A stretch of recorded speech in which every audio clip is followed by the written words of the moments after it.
You're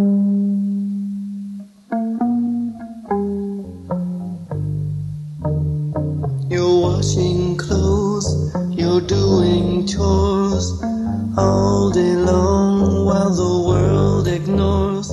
Adorable. This is 5 blocks of time of my work with UNICEF, and each of the images in this exhibition has a context. They've been used in development communications programs, never designed for a gallery space like this, but it's just wonderful to see them. In Uganda, in East Africa, in 1972, and most of these students were art students, and I can remember the first time that I taught them a lesson was a still life lesson where I put together a pineapple, a banana and an apple, and I was stressing to them how they had to get the texture of each of these fruits when they were drawing to give them a challenge. And when I left the room and I came back, all the fruit had been eaten.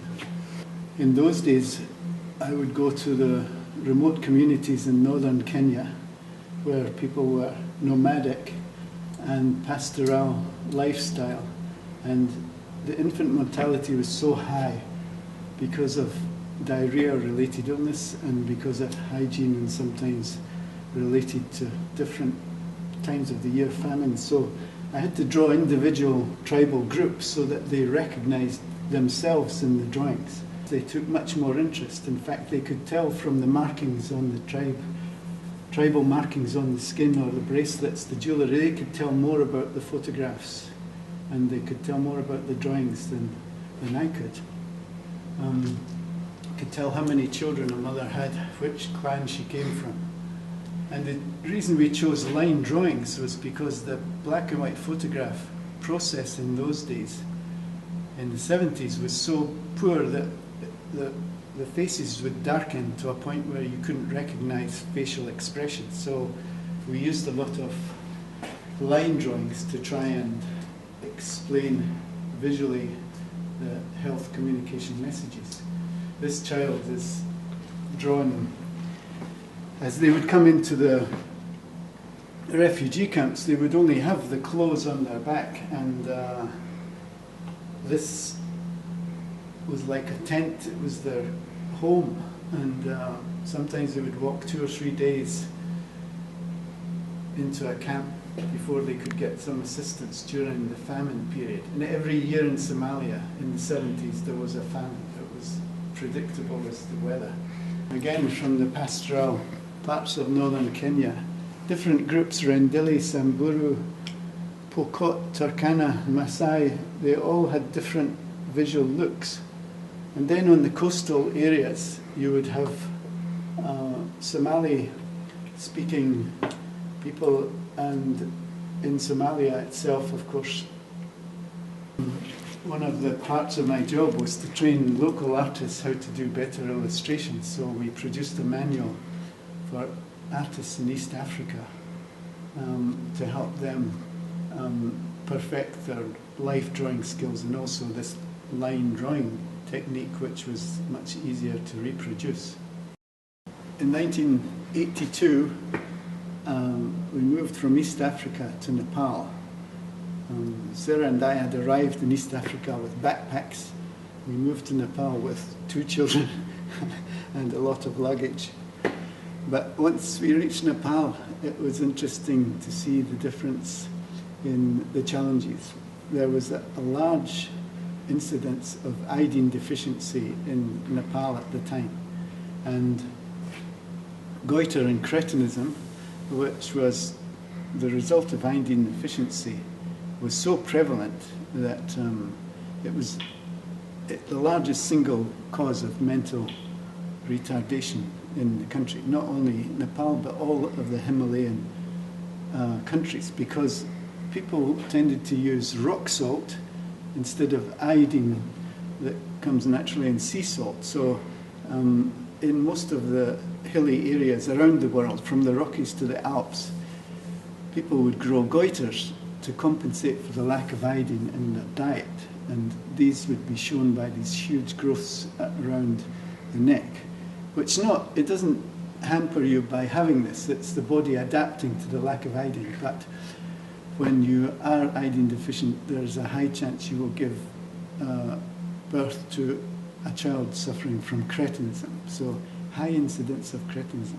UNICEF's challenge at the time was to try and do an emergency measure, which was iodine oil injections into the arm, which gave 5 years protection for mothers and fathers. And so young people were given this iodine oil injection. And of course, most of the communication material was trying to encourage people to come for these injections. The long-term solution was the iodization of salt, and that has actually taken place now over the years, and it's almost been eradicated in Nepal. Yeah, we have what is really the theme of the exhibit. To choose one issue and to show it in more detail was the joint decision of the team here. So we've chosen the idea of oral rehydration solution, which in Nepal in the 1980s was very limited in its usage because people did not hear of it in the hills yet, that this was a solution to diarrhea-related illness. And the largest single killer of children in Nepal in the 1980s was diarrhea-related dehydration. 45,000 children died every year. So we have here examples of our communication campaign, which took awareness of oral rehydration from 12% of the population to 96% of the population in the space of 3 or 4 years. We had material. We tried to get the actual solution of oral rehydration, how to mix it as a home solution, on as many surfaces as possible. So we used material and we printed it on the material so it would be available. After people were shown how to mix oral rehydration, you could see the visual of home solution, which was a handful of sugar, 3-finger pinch of salt, and 3 tea glasses measure of water mixed. So we put it on health post curtains, we put it on bags, we put it on blouses, we put it on ties for people, we put it on health material that would be around whenever people came with a child suffering from dehydration. On the wall, life-size elephant is an example of what graphics does. Even here, graphics can explain things in a big way. So most of the things you see in this hall, they were never designed for a gallery, but in some cases were designed as a banner for the back of an elephant. The statistics showed that there were only 600 doctors for the whole population of Nepal, most of them in the cities, Kathmandu and the other larger cities.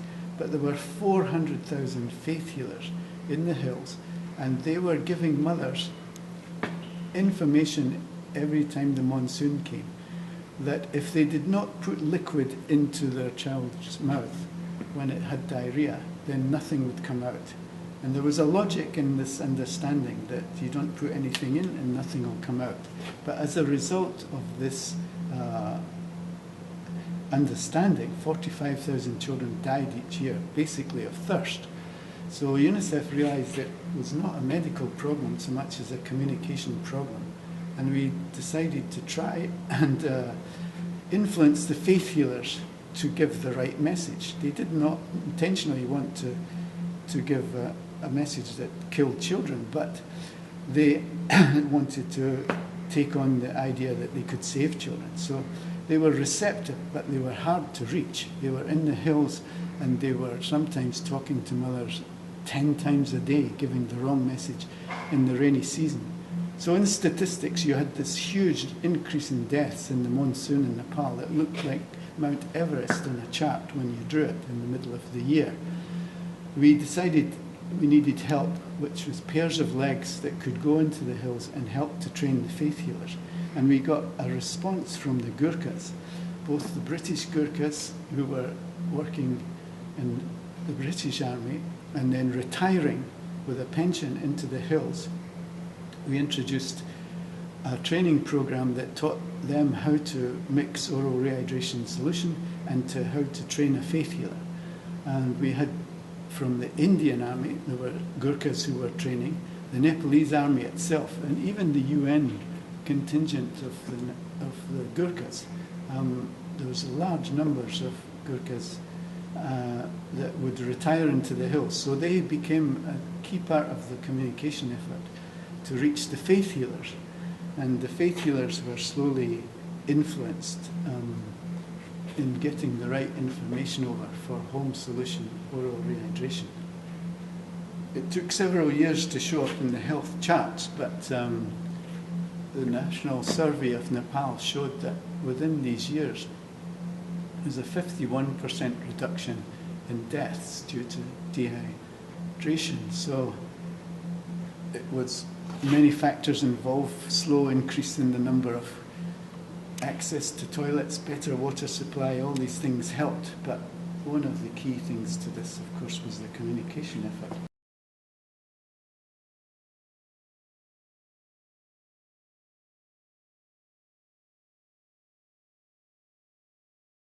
Bien.